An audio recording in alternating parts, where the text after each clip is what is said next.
happy Monday, or as I like to call it, Manufacturing Monday, because two M's, why not?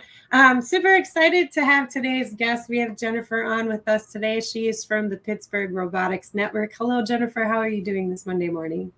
Hi there, I'm doing great. Thanks for having me. Yeah, so I like to start off with you just introducing yourself, who you are, and what you do for a living. So, do you want to take it away for us? Yeah, absolutely. So, hi there. My name is Jennifer Apicella. I am the executive director of the Pittsburgh Robotics Network. And I get this question all the time. People ask, what is the Pittsburgh Robotics Network? What do you do exactly? And so the best way to describe that is Pittsburgh is what is considered to be a robotics cluster, which means we have Okay. a very high density, right, of companies that operate here locally in robotics, over 120. And so we are an ecosystem building support system, right, an economic development epicenter, and like an association that looks after the growth, health, and sustainability of this ecosystem and all the jobs that it provides. Awesome. Well, with you personally, was robotics something that you were planning on getting into when you were younger? Like, what was your ideal job as you were going through high school? Because I know a lot of us have that question of, like, what do you want to be when you grow up? And I just feel like when we're young, we don't really have a good grasp. Some of us do, but I for one, didn't. Was robotics something you always aspired to be in or do? No, I didn't even know what robotics was. Oh, To be honest with you. So, and I still don't know what I want to be when I grow up. I don't, does anyone really? I Um, don't think so.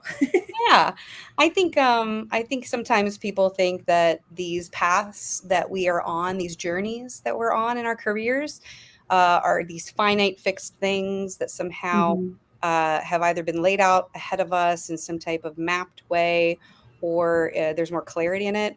And the answer is, I think that we are all just sort of making our way through as gracefully as we can this journey of life, stumbling our way into opportunity, rising and falling in different, moments and measure, and yeah, doing the best that we can. So no, young Jen, didn't know. I grew up in very rural, deep poverty, small town Pennsylvania, and so and I also grew up in a different generation, right?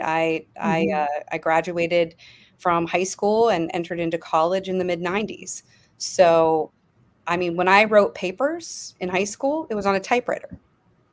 I used whiteout. It was on an actual typewriter. My senior year in high school, we got a word processor in my house, and that was like, an electric typewriter. It was magical. So my first email address, or my first access or exposure to the internet, was my freshman year in college in the computer labs.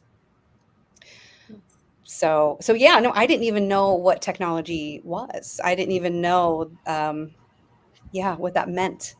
And so So, yeah. how did your journey lead you to where you are now, then, at the Pittsburgh Robotic Network? Because I feel like a lot of people who are in the technical space either were really into it, like Elon Musk was, like never sleeping, always working, had his girlfriend. Like, I don't know if you've ever heard him interview, but he was always like, yeah, if I had a girlfriend, she was sleeping on the couch in the office that I worked in because I was just there 24/7. So I feel like you're either on that side of the spectrum or you didn't know about technology and then your path just led you that way. So what did your journey look like?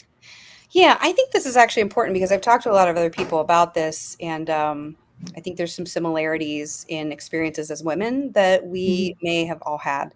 So, because of my background and my upbringing and my socioeconomic status, I wasn't afforded the ability to have access to technology. And so, when I got to college, my freshman year, I was a math and science kid, and so I did very well in that realm, and I majored in molecular biology. I started there, um, and then when I got to college, I learned a little bit more about what that was. Now, my fun, I would go out and freshman, I'd go out drinking, go to parties, and then I Mhm. would stumble into the 24-hour computer lab. And I was fascinated by the internet and email. And we had in that computer lab three different stations, right? There were the Windows machines, there were the Apple machines, and then there were the Sun stations. And all the cool people late at night were at the Sun stations, or at least people I thought were cool. And they were coding, right? They were building websites, they were programming, Mhm. they were, you know, so they taught me. They were like, "Oh yeah, you can build a website," and I was like, "What?" And so I learned HTML, and I just started playing. It was just fun. I enjoyed it. And here's the thing: they were all majoring in like computer science and Mhm. technical degrees. Something they all had in common that was different than me. They were all men, and they all had stories that didn't sound like mine. They all had like grown up with their dads in the basement building computers and doing different technical and engineering tasks all throughout middle school and high school. And so even though I was fascinated by this world and I had a proclivity for it, I was good at it. Um, I felt like I was going to be behind. I felt like, oh, Mhm. how am I going to jump into classes with people who've been doing this for a decade ahead of me? I don't stand Mhm. a chance. I'm going to just be a dunce. I guess, and they didn't look like me. They didn't sound like me, and their backgrounds weren't like me. So I feel like I ended up here because this is where I belong in deep tech and tough tech and technology. And it's where my career led me. And but yeah, I'm an engineer at heart, I think. So then, can you give us a little explanation then about your actual position? Like, what sort of skill sets do you need to be a director for the Pittsburgh Robotics Network? Because I feel like that can be defined in many different ways, because it's not going to be the same position depending on the industry you're in. So what does your position entail? Because I want younger generations who might not be tech savvy or math savvy, or like if they're really good at people skills, then maybe this might be something for them, even though they might not see themselves in that type of position. So can you give us just kind of a rundown of what a day in the life looks like for your position? Yeah, sure.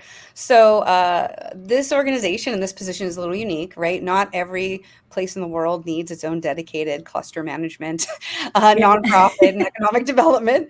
But what I will say is that the skill set that I have in the career journey I had, I worked at IBM for over 10 years, and Okay. so in very very complex technology Hmm. implementation and consulting, and I did project management work, then global program management work, and then I went over into business development, mergers and acquisitions, and sales. And so my skill set that I apply in this job and that I applied in that job as well is Hmm. human centered communication.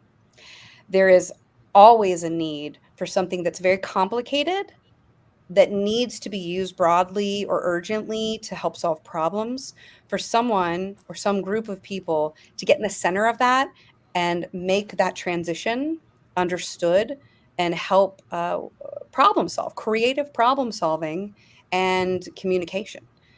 And Hmm. so that's what I do. I advocate for the needs of the robotics businesses here, which are unique needs, right? A robotics business is very different than, say, a legacy business like a bank or insurance or something that's Yeah. been around for a long time.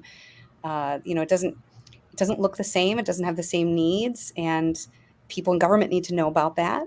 Uh, Regionally, the workforce opportunities, people need to know about that. Even this conversation now, right? Right. Hmm. People need to know that you don't have to have a PhD to involve yourself in the world of advanced technology, that the path might not look as clearly laid out, but it's Hmm. there. It's Right. it's there. So then you provided some overview of the Pittsburgh Robotics Network and its role within the region that you're in. So can you just kind of hone in a little bit more on those details? So what sort of resources or connections are you providing companies within the region, or even community members? Like what sort of education? Because robotics, from what I have heard and know, America is kind of behind the rest of the world in adapting automation. Now, I might have heard that information wrong, so educate me on this sector. Like, what sort of challenges are you helping to solve through this network? And you're a nonprofit, which is not always an easy game when you're from a nonprofit organization, but I hold them close to my heart because I just feel like the passion there is what really elevates the work that the individuals do in those types of organizations. So can you give us more detail about that? Of course. Yeah. And this is part of my job, right? This part of my work is to demystify, right, what what these opportunities are, what these companies are, what they need, all these things. So the work that we do, right, is really focused around the fact that when you have over 120 commercial businesses operating in robotics, um, Mm-hmm. our region is unique from other regions. There are other clusters out there, albeit not that many, right? This is an anomaly to have the Mm-hmm. depth and the breadth and the density of 7,000 jobs are provided by this cluster. And That's so amazing. that's a lot, right? And we need those jobs to grow, and they will if the region understands what is needed to grow that out. And so when you talk about automation and the United States maybe not being as progressive in its adoption, I would say that depends. If you're looking at manufacturing automation, perhaps we've been a Mm-hmm. bit behind due to the economics and the politics and the regulation of the past. But the government's trying to catch up with that, but we have some catching up to do. But if you look at the adoption of automation in other industry verticals like agriculture, construction, warehousing and logistics, and material handling, or even like mining and life sciences and wearables and biotechnology, these are breakthrough industries that for the first time in the world are now looking to adopt automation at scale, in a much more accelerated fashion.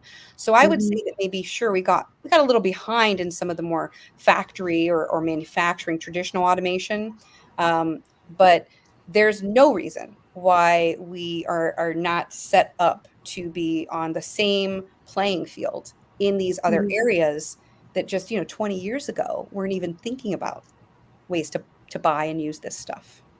Mm-hmm. Is there a specific area that within Pittsburgh that you're mostly focused on, like, or is it across the spectrum in robotics? Yeah, so the every ecosystem is different in terms of like Mm-hmm. what is born and bred there and what has really started to catalyze or take off. And I will say that now industry and market are showing more of a demand in terms of what is commercially viable or you know, what isn't going to take 20 years to sit in a lab and wait to develop. But yeah, I would say that what's unique about the Pittsburgh robotics ecosystem is that of those 120 companies, they span solutions across over 13 market industry verticals. So there are some other ecosystems where they'd say, oh, 50% is manufacturing, or 40% Mm-hmm. is this. I mean, but truly, the depth and the breadth and the diversity of the solutions that are being, that are spinning out of this ecosystem is profound. Now, market, just like we talked about, there are market trends that are accelerating that, mostly because Mm-hmm. investors lean into market because, you know, you don't want to throw your money at something that, the market's saying they don't really want or need at scale. Mm-hmm. But I will say this, robotics at scale, commercialized at scale, like a robotics enterprise outside of manufacturing, that still is it remains to be seen. We're watching that happen right now. We are watching history be made uh, Yeah. in terms of what that's going to look like, and that's what I have a front row seat for, and that's what I am most excited for, and that sort of gets me up in the morning. So can you highlight some of the most like exciting developments you're seeing or projects coming out of the Pittsburgh area? Like what are you most excited about with some of these projects? Yeah, I'm seeing a lot of what I would call accelerated enabling technologies. And when I say enabling technologies, I mean advanced componentry, like actuators or even like camera technologies and different adapted components, computer vision, or ways to apply computer vision that get embedded in robotics and Mm-hmm. automation. And so when these things become faster, cheaper, and easier to commoditize, not only does that accelerate robotics as a whole to be adopted across many industries, because then it's cheaper, right, for them to be built and made and deployed. But beyond that, it's just exciting to see what the art of possible is, especially even with AI, right? AI is Mhm. now, again, as a platform, enabling a whole variety of things at an accelerated scale.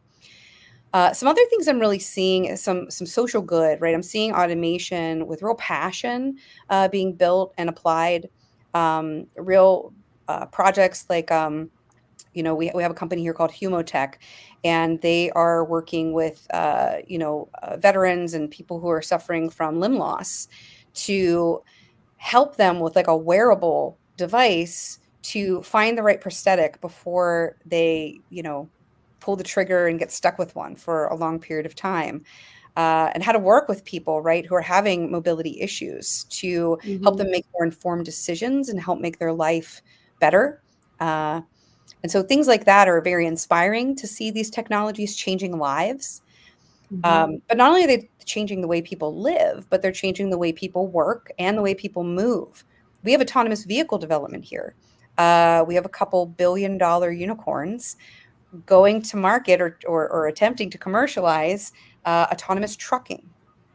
And so, again, sitting at the forefront of something that, watching a market be born. Yeah. So that's exciting. And then some of the other areas we talked about, we're seeing some really innovative things happen in agriculture, automation, helping farmers and growers who that's our food supply as humans, Mhm. right? That's how we eat. That's how we nourish our families and our bodies and societies as a whole.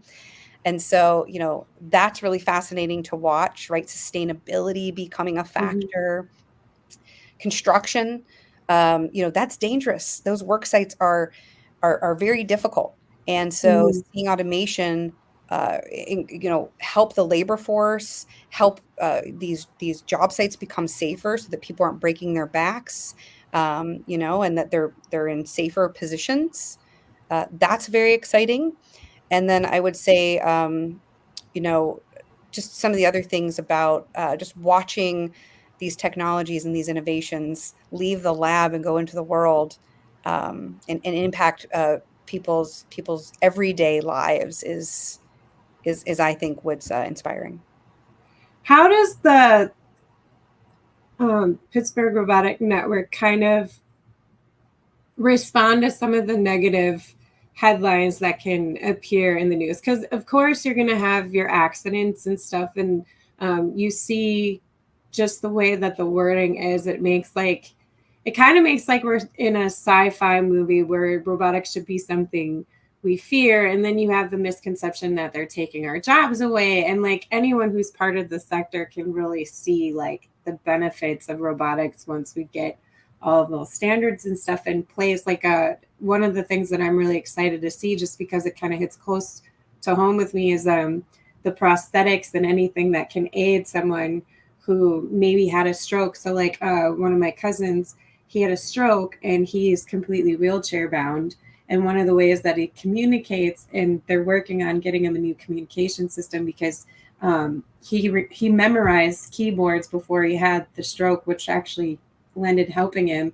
So he'll type things out with his good hand and then his mom will read it off. But he's trying to work with like exoskeleton companies to maybe find something where he can actually walk again. So I'm really like excited for those innovations coming out around those.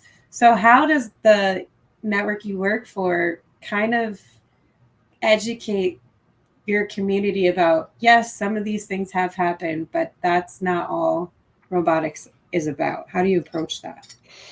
Yeah, so I would say that, and this comes up often. So you're right. Anyone in the sector knows that safety is of the utmost concern. Mm-hmm. None of these companies are just inventing things and going and implementing them willy-nilly. Yeah. Regulation is important. Safety is important. A lot of money in the development of these technologies and the testing of these technologies goes into safety first. So I can say that we have a community here that just values that. And so Mm-hmm. it's just a given here that safety is part of the journey and it's at the forefront of it, number one. especially like with our autonomous trucking companies. I mean, there's no conversation to be had unless safety Right. is even more important than the technology. Those are massive vehicles. That's right. So That's I exactly can right. understand why people are like nervous by driving next. I'm nervous when there's a human in them. Like I don't like driving next to massive trucks, but I think with the autonomous one, and there's a need for it, right? The truck driving industry is really hurting for drivers, That's and right. I think the autonomous vehicle is a great solution for those who might be driving overnight and get tired. So at least you know that reduces that instance of somebody falling asleep at the wheel. Oh, 100%. I mean, just if anyone has worked, a job that is a skilled labor job, we know that these conditions that humans are put in are not favorable always, Mm-hmm. right? There are very unfavorable conditions out there in what's referred to often as the dull, dirty, and dangerous, Yeah. work that humans, were put in that position to benefit companies and corporations to make money because money is important and businesses need it to provide jobs. So, and then they get sort of stuck in this trap. But with automation technologies now, these are tools. And I always say this, right? These are the power tools of business. And just like a contractor, right, who's maybe building a home or building a building, you would ask them like, you're not going to use a manual screwdriver on the site, right? Like you're going to use power tools because they allow you to take more jobs, to bid on more jobs, to then generate more revenue, to grow your company and provide more human jobs. And those power tools are often safer and faster and better to use. And so I would say automation is similar in that regard, is that these are advanced intelligent power tools of business that when Mm-hmm. applied correctly with human oversight, in human strategy and smart operational processes, these are force multipliers for businesses and the workforce. Now, the narrative that robots are taking all the jobs, and that sad story that everyone keeps clicking on, it's just hype. The answer is that robots aren't taking jobs; they're transforming jobs. I They're love that. transforming the opportunities that humans will have that without robots and automation, they would not otherwise have. I mean, think about the internet. What happened when web pages came out and people could go online to buy goods and services? Mm-hmm. Main Street businesses and brick and mortar businesses freaked out. And so that's, but then they just opened websites and Right. and opened a whole They new were fine. stream. It transformed the way we as consumers can access goods and materials. It transformed the way businesses could sell to new consumers that they couldn't reach before because it wasn't Mm-hmm. feasible. So these technologies, these platforms that are introducing themselves are disruptive. They are changing things. And there are pros and cons to everything. But Right. let's be clear. Nothing lasts forever, and the only constant in life is change. So Right. it is really important that we understand the nature of these changes, the safety of these changes, the ethics of these changes, and then embrace those changes when those considerations are done.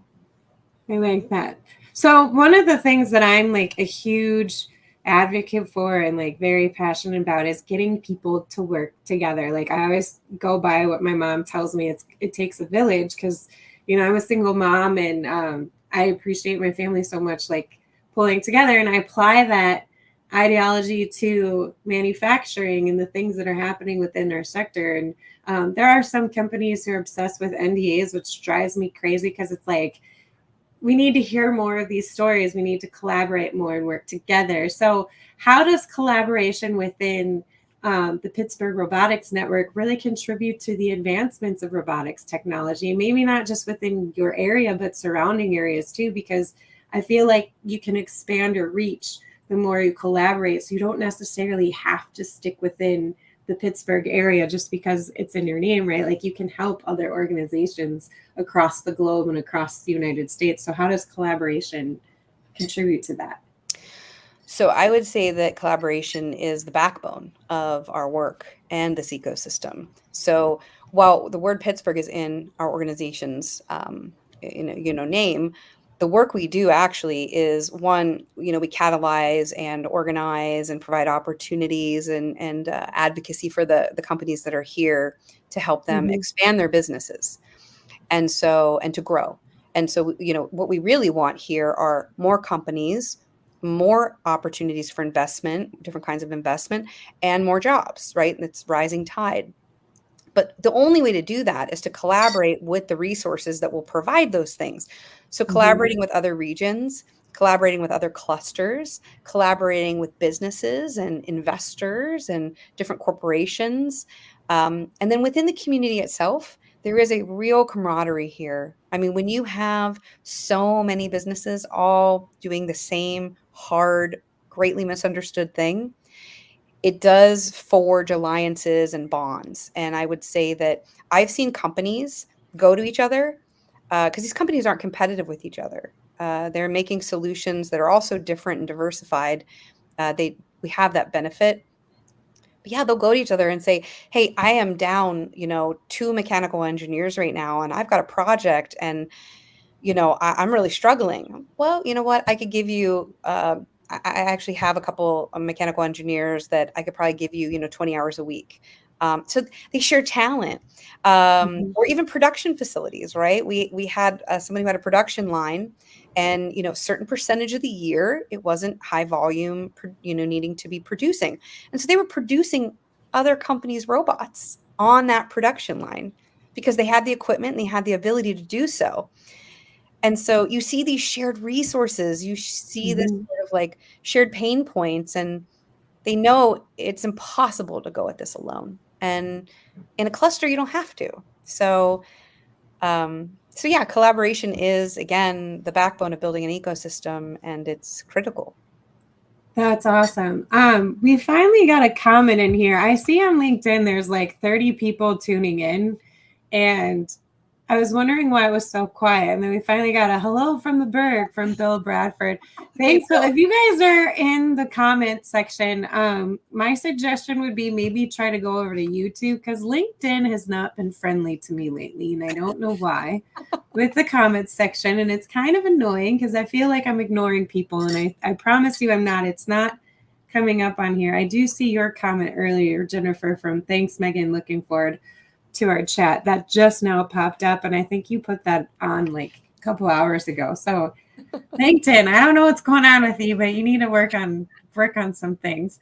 So in the Pittsburgh area, because you mentioned earlier before, right? The challenges are gonna be different That's right. depending on the region that you're in. So what are the biggest challenges in the Pittsburgh area in terms of the robotics industry, and how is your network helping to address those challenges?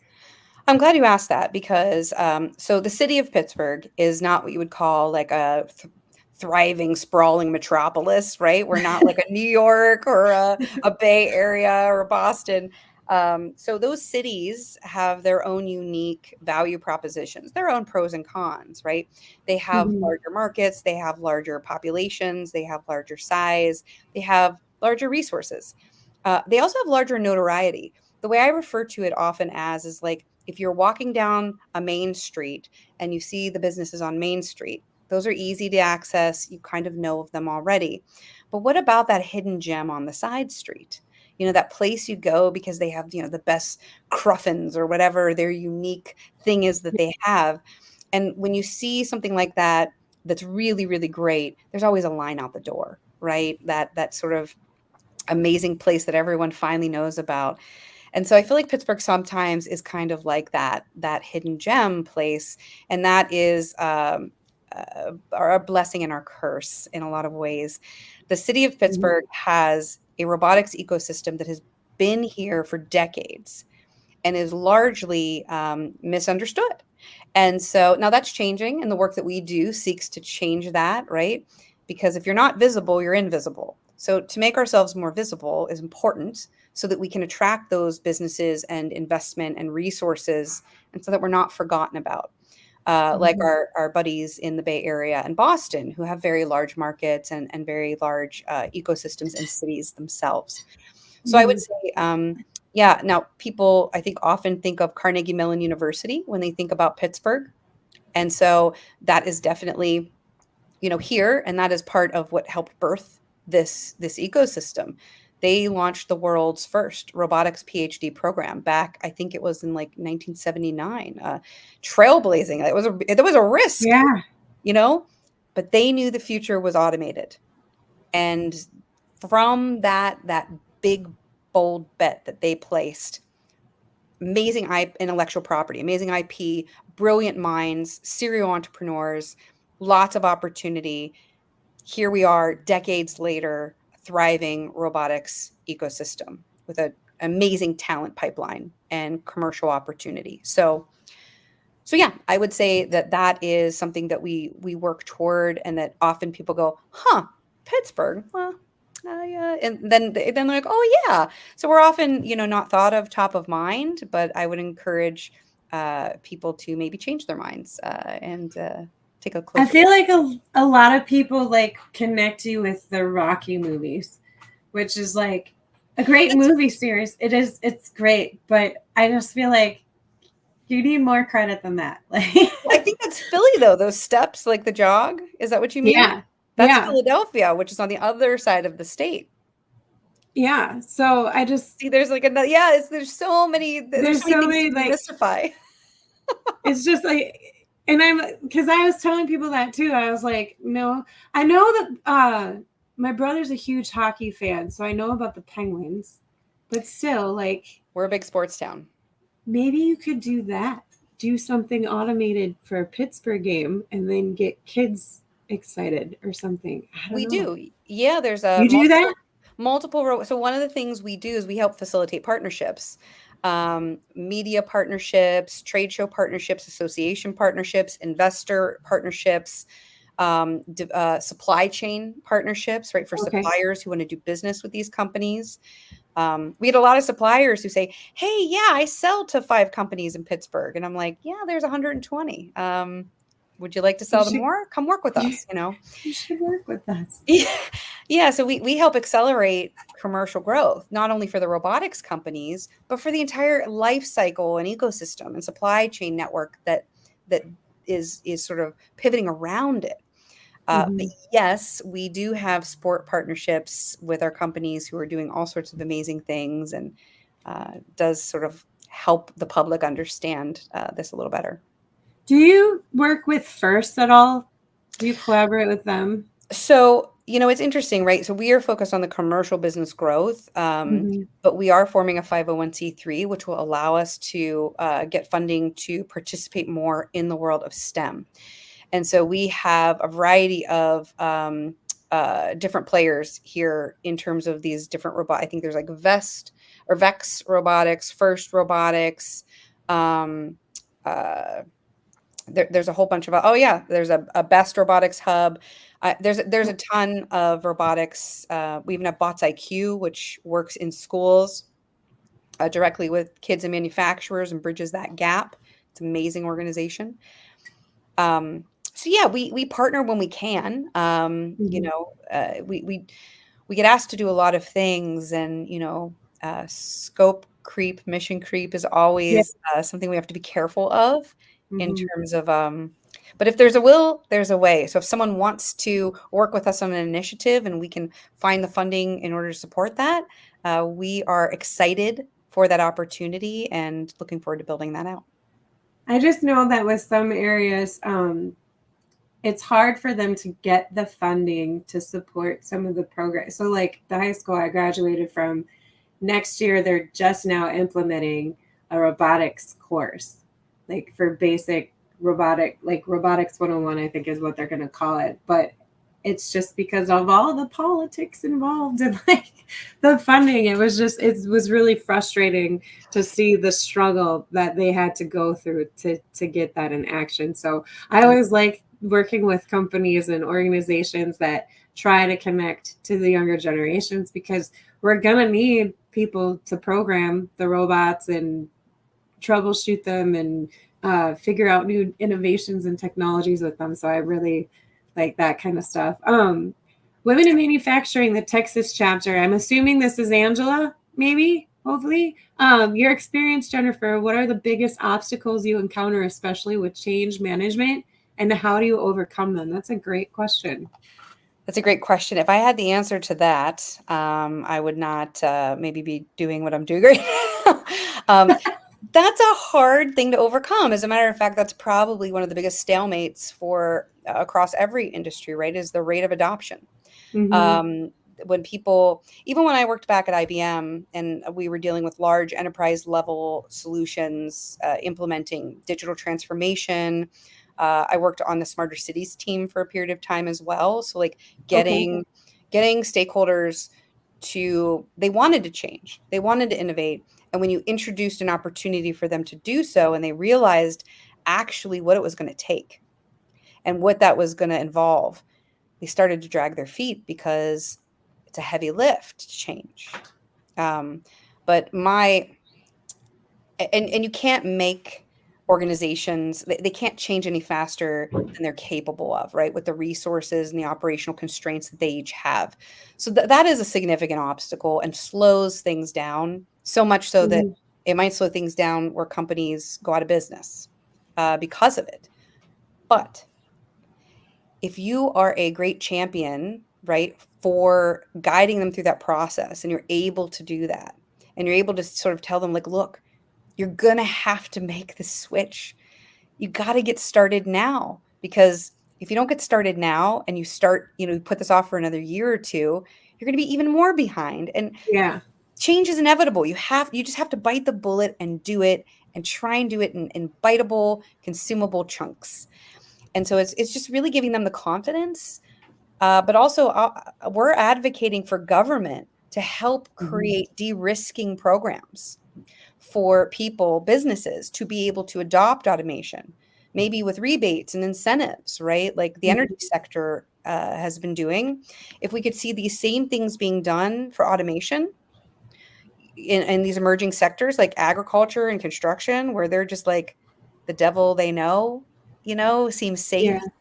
and they're afraid to make that jump. They're afraid of what will happen. They're afraid of, whoa, it's going to be so hard. Well, maybe a really great government incentive will help just get them over that hurdle to get started. And the faster Yeah. they get started, the faster they can continue on that journey. I agree. She also asked, what strategies do you implement to get more exposure for the network among businesses as well as students? And it was Karen, not Angela. Sorry, Karen. Thanks for joining us. Yeah, so I would say visibility is key, right? So even this conversation right now, I'm so Mm-hmm. grateful to have this to be able to have this conversation with you, and for all you people that are here in the comments and tuning in, or whether you listen later to the recording. I think having these conversations is important.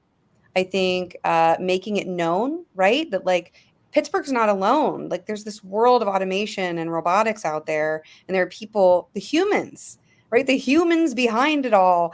That's really where everything centers from and around. And so just reminding us that these are human-centered problems. These are human-centered situations that we're dealing with. And Pittsburgh is leading that conversation, one of the leaders in that conversation, and our companies are changing the world, and we're witnessing.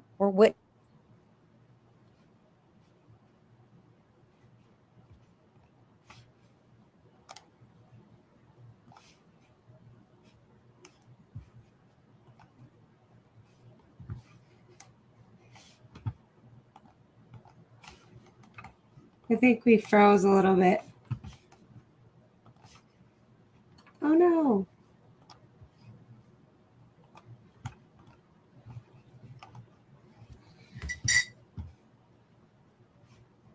One second, everyone. I think she froze a little bit.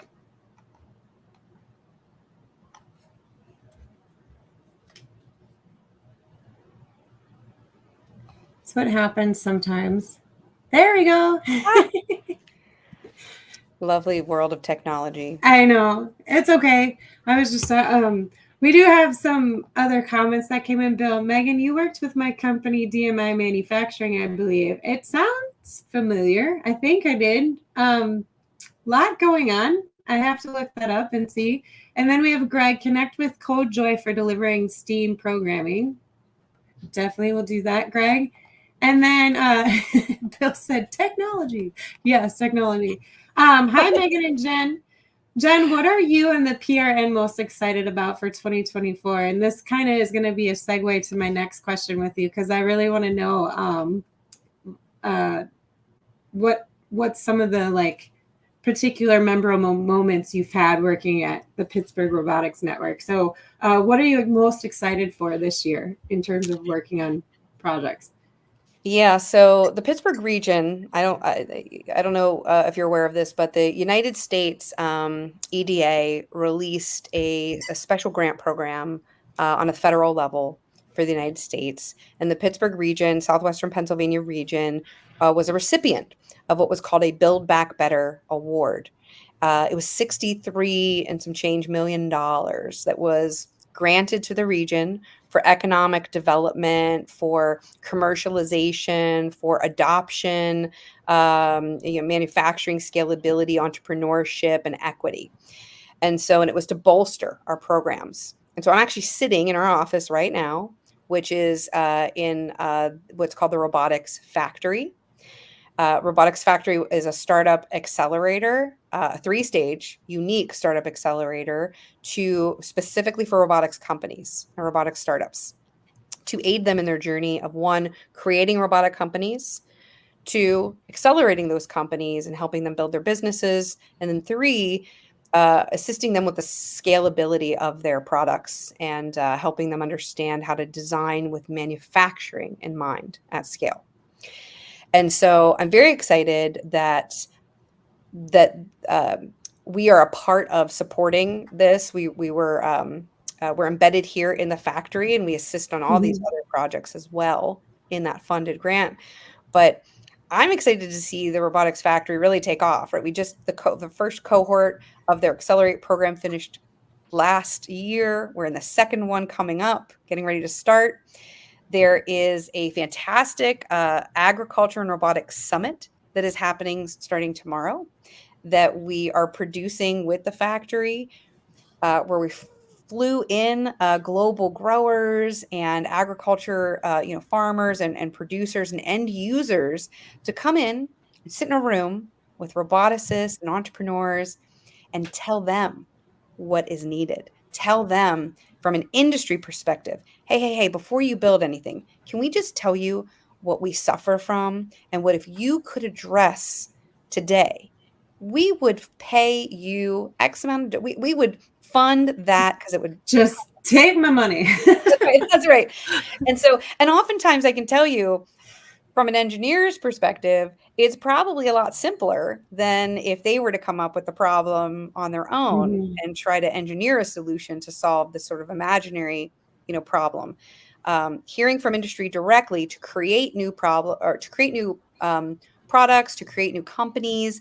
That's what this program is all about. And we're doing that across multiple industry segments. So in 2024, I am excited to see that continue to grow, to see the impact that has, right, on growing companies, startups, jobs, technology. It's very exciting. But also our organization is growing, our cluster is growing, and we're able to do more for more people, for more businesses, and across on a global scale. So yeah, that is what I'm excited for in 2024. Right now, that work. So do you have like a most like favorite memory from your time working at the Pittsburgh Robotics Network, and what would that be? So that's a really good question. I actually do. We produce an event every year. It's a really big special event. It's called Pittsburgh Robotics Discovery Day. This year, it's going to be on November 20th, and this will be the 3rd year that we're doing it. And I had this concept years ago, living in Pittsburgh, before I discovered our robotics cluster personally through experience. I thought, there's so many companies here doing so many things, and I bet you any money, I can't even imagine what's going on. What if there was a way to sort of showcase what's behind these lab doors, what's behind these like very quiet, humble, not so marketing, forward industrial businesses that don't think what they're doing is very sexy or interesting or dynamic, but is actually mind blowing to someone, anyone from many different walks of life. I bet it would inspire people of all ages. I bet it would inspire people of all backgrounds to feel like this is something that's accessible to them. This is something they could be a part of, because they could maybe see themselves in it or be inspired to go build a career to get them there and to get them to be a part of it. So in 2022, we launched the pilot, the very first Pittsburgh Robotics Discovery Day. And we had 88 exhibitors in the convention center. We had the robotics zone, where we had more than half of our robotics companies come and show their technologies and demonstrate them. We had a career pathways zone, where we had all the organizations that were building degree programs, traditional, non-traditional apprenticeships, and all sorts of different opportunities. And then we had a community zone, which allowed for nonprofits and ecosystem development and STEM organizations and even like women in technology groups to all come together in one place and just sort of crack open our ecosystem and invite the world in. We had over 4,000 people attend in one day. Wow. The first year? The first year. That is mind-boggling in itself. I would have probably just like passed out. Yeah. We got a big giant spot at the convention center. I wasn't sure how many people would show up, and I was scared because we hadn't done it before. Were you expecting that many? So it's interesting that you say that, because in my gut, I knew that if I deeply wanted to see this, and if I felt like, like this is what people need, this is what people want to see, I had to follow my gut. I had to trust my gut. And I tested it a little bit too. I wasn't just harebrained about it. I wasn't like one of those mad scientists who's like, oh, I bet thousands will come. I do have a bit of a marketing background. But yeah, I didn't know 4,000 would come. I thought maybe 1 or 2,000. And so I looked around that convention center, and what I saw were families. What I saw were children, educators. I saw businesses come out. Like people were buying, like they were making deals. They were multi-industry, right? Partnerships were being formed, supply chain networks, manufacturing. I saw the hunger, the interest, the curiosity. And when I looked around that room, that building, I was so deeply moved by the work I get to do, and the fact that that this is what I get to sit in the center of. It inspired me, and we built it out bigger the next year. We went to 133 exhibitors. We added a main stage, a demo session for the robotics factory startups. Investors were coming in, and we're going to keep iterating and keep fine tuning that. But it is a special event, and I feel grateful to be a part of it. How many are you expecting this year? So, I wouldn't say that it's about the numbers, but I would say that every year it does continue to grow, and it's about the different diversified audiences that get to attend. So I would say, we're not looking to get this to like a 10,000 or 20,000 person affair, because it's grassroots. It's meant to be provide economic opportunity. It's meant to connect people, humans of all ages and backgrounds, with what they need to see to help them know what their place is in this space. So for us, we're really just mostly focused on creating that experience and less focused on marketing, 10,000 people and, making it like a carnival. We want it to be impactful. So I like that though, because a lot of people do get hung up on like numbers and stuff. And I always am like, okay, that's great. Like you have a ton of followers and blah blah blah, but what impact are you making? And just to like have that as the result of your first year, like you can tell that people are curious about it, people are struggling with it, it matters to them, and just connecting with community members and learning, like that had to feel so good. That's awesome. What a great memory. Well, congratulations. And if you have like more information about it this year, let me know and I'll help push that out, because that's exciting. And I wish I could come and join it, but I think I got some stuff going on in November. If I'm not, I'm coming. I'm gonna show up and just hang out and walk around. Yes, would I love think to have that'd you be so there. fun. That'd be so fun. We had people Well, fly in from all over the world. It was very exciting. see, that is awesome. So Nine it different got nine different country delegations came. They brought businesses. I mean, it is transformative. Yeah. That's so cool. That has to be such a rush. Like that's awesome. So what advice would you give someone who would be interested in pursuing a career in robotics? Because again, I think we as a depending on the region you're in and the community you're in, I think there's some that can do a lot better job like being cheerleaders for automation and robotics. And I think manufacturers in certain areas can do a better job putting their boots to the ground and like stepping into areas they might not think about stepping into, or like maybe setting aside some of their marketing budget, not just for their customers, but for their community members as well, to help like educate them. So for anyone who's thinking about this career, what would you tell them?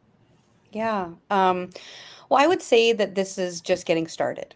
So, if you're going to jump in and think it's all laid out and you're going to punch in, punch out, that's not going to be the case. So, if you are a person who likes to be a part of something, building things, right, which engineers love doing, or if you just like to be a part of building something, right, when communication, messaging, creating much needed relationships where that connective tissue, that fabric has not yet been woven, and you are a weaver of such things, I would say there's a place for you in these spaces. But as a woman, I would also say don't get discouraged because it is a male dominated field. It is also in the industrial sector. It's a little gritty. It's a little rough. It's a little slow to learn. Just like they complain that customers are slow to change, I would say the culture inside these organizations also suffers from the pain of change. Um, and that sometimes the burden falls, oftentimes on women to have to take on that labor to make change. We don't have to take that on, but for those of us that do, there's an opportunity to be an advocate, to be brave, Mhm. and to go forward. And I would say, as a woman, don't get stuck taking on more work or the wrong kind of work than you deserve and that you should. Because what is it? I just talked to another woman who was in a situation who said, right, what is the prize for a pie eating contest is often more pie. So so you know don't just do busy work, right? It's okay to Yeah. say no. It's okay to say, that administrative thing, you're asking me to do that maybe because I'm a woman. No, I'm not going to do that. Yeah. That's not where my skills lie. Like, it's one thing to be a team player, it's another thing to be a team workhorse. So as Right. women, we have to remind ourselves that and remind ourselves that, we are worth our skills and we are worth what we bring to the table. And it's just as good and just as deserving of opportunity. I think that's a really good point. And I've talked to so many women too who are like, I just have a hard time saying no. And I'm like, well, don't anymore. Like, look at your core values. And if it's not aligned with what you're passionate about or what your core values are, and I took a coaching thing, and this is what I learned. And I told my friends, I'm like, if it doesn't align with what feels right to you, say no. It's okay. Like, you don't have to please everyone. Like it's okay to like have some people not like you or get upset with you. That's okay. That's not on you. That's on them. So make sure you're setting up those clear expectations and setting healthy boundaries. Otherwise you're gonna get burnout. And no one like, especially like with the moms or the parents that I know, because it's not just moms, it's dad too. Like they just take on so much. And it's like, stop taking on so much. Well, I go by the philosophy that I wake up every day and my intentions are good and my actions are Mhm. good. And there's a difference between being good and being nice. And I'm not interested in being nice because I'm good. I'm good at what I do. I'm good in my intentions. I'm good in my heart and I'm good in my work.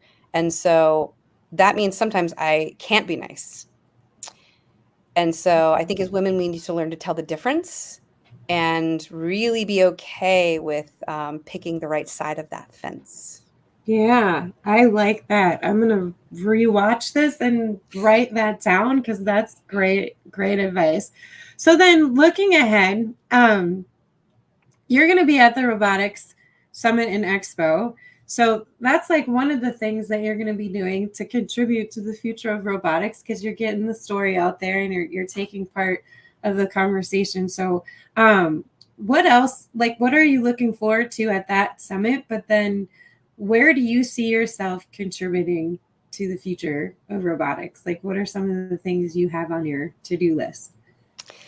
So I'm a builder.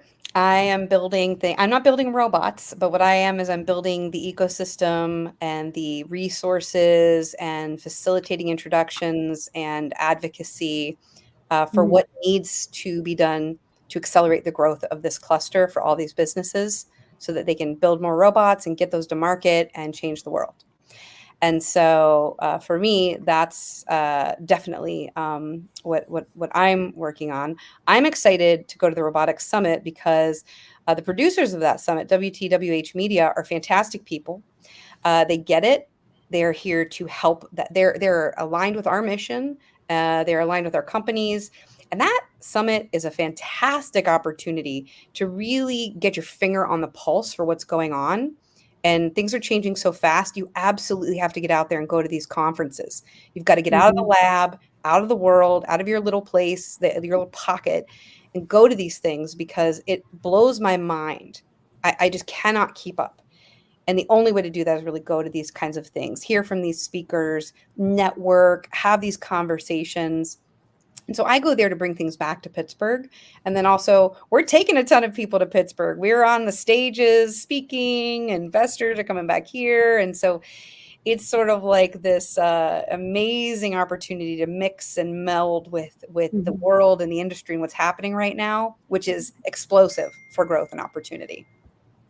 I'm super excited because it's like a tech writer's dream to go to conferences like that because there's so much to learn. And I'm just going to have a thick notebook with me and just take a ton of notes because I've never been there before. And I love Boston. I've been to Boston, but I've never been to the summit before. So super excited about that. Yeah. Well, Jennifer, this has been really great. I know that you are busy with your schedule and stuff. So I really appreciate you taking the time out of a Monday to come join. And I'm super excited to meet you in person at the Robotics Summit. I actually have a shirt for you. So I'll be giving that to you there. I'll bring one for you too. It's a I got two women and then this is Rosie the robot. So super excited to give that to you. But I always want to ask my guests one last question. If you had an ask for our audience, what would your big ask be for them today? Oh, that's a good one. I stole it from Chris Lukey. He's great. He's awesome. I love him. And I stole his question. So Yeah, I would say when it comes to this space, right, things move slow, hardware is hard, right? Robotics can be a real slog. And so if you know a robotics company or a robotics startup or wherever it is you fall in automation, help doesn't always come in the form of money, right? Engage with, maybe it's one or two more likes on social media. Maybe it's reposting or sharing something. Maybe it's contributing to an article or just telling someone, hey, you're really onto something. I think encouragement really, you actually really never know. I heard a quote, I can't remember the quote or who it's from, but it said something like, when you have gratitude and you keep it inside, and no one knows about it, is it really even gratitude? Like, unless you speak it, unless you share it, it's just a thought. It's just something else. And so gratitude becomes something so much more special when you share it. So I would say encourage those who are near you, along their journey. It pays it forward. It helps. I say, if we're all candles, if we burn brightly, sometimes we ignite those wicks and those who are near us, and it spreads like wildfire. So be a fire starter, spread it around, and keep it going. You never know. I love that. Not an actual fire starter, but you get the point. Jennifer, what's the easiest way for people to connect with you and get a hold of you if they have any questions? Yeah, so I would say connect with me on LinkedIn. Just reach out. You can certainly send me a message. I do get really backed up on those DMs. So if you don't hear from me, it's not personal. I just get a lot of them. But certainly connect with me. But also go to robopgh.org. That's our website for the Pittsburgh Robotics Network. And subscribe to our newsletter. We have global followers, and we publish all sorts of news and interesting, cool, fun things going on with robotics, and produce tons of events. And it's just a way to keep your finger on the pulse. Awesome. Well, thanks so much, Jennifer. I really appreciate your time. To anyone tuning in, thank you for your comments. We appreciate those. And we also have another episode of Mavens of Manufacturing coming up this Friday. We're getting lost in translation with Becca Resnick. She is a technical and medical translator for the industry. And I'm super excited to have that conversation with her because I'm a writer nerd. I'm a word nerd. So we're going to be talking about words and how to interpret things, and we'll translate things, not interpret. They're two different things in different languages. So have a great rest of the week, you guys. I'll see you on Friday, and take care. Bye, everyone. Thanks, Jen. Thank you. Bye-bye. This episode of Mavens of Manufacturing has been sponsored by Z Ink Solutions. Z Ink Solutions. This isn't your grandmother's copywriting service. We provide copywriting and copy editing services that provide impactful text and memorable storytelling for a variety of brands and industries. Contact us today at zinkSolutions.com. That's z-inksolutions.com.